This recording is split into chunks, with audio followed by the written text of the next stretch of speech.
You and I are part of a legacy and a lineage, whether we like it or not. You are. You and I are.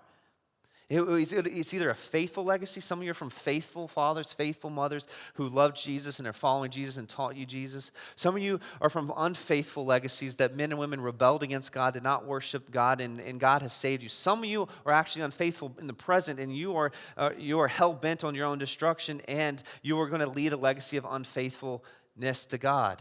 And so I want you to see, oftentimes we think that we're just one person, that our sin doesn't affect other people.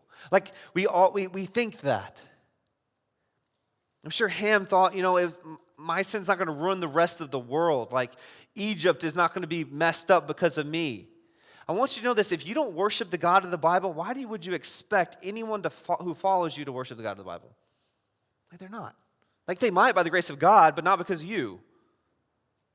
And God has called you, if you're a father, to raise up children. If you're a mother, to raise up children who honor the Lord, who create legacies and lineages that point to the God who made you, who saved you, and is sustaining you. And so your life will be great. You need to understand this. Your life has been greatly affected by those who've gone before you. Some of you know that too well, and it's been affected negatively. But your life has been greatly affected by those who have gone before you. And the same will be true for those who come after you. And see here, when we look at this, when we look at these legacies and we hear this, this is the point. You can either be wise or a fool.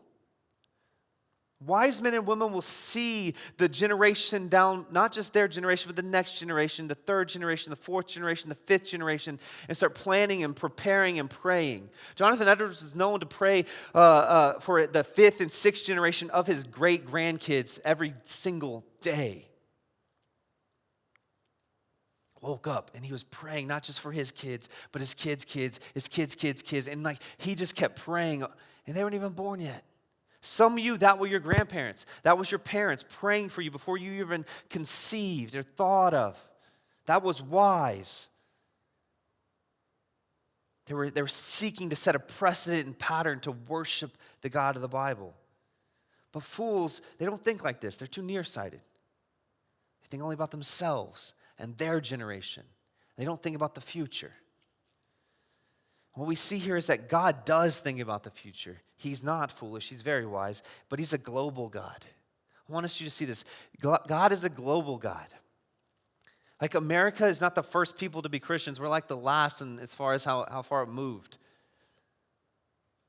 God is a global God. He loves the nations of the earth. He created them in his image, every single one of them. I want you to see this. God is a global God, but false gods only care about themselves and their people and their races and their nations. That's false. That's idolatry, and that's false gospel. There's a lot of false gospel in the world that only care about one generation of people. And Christians, while they might be saved by the Lord Jesus, can think like false religions, can think only about themselves, cannot think about legacies or lineages or futures of others. They only think about themselves.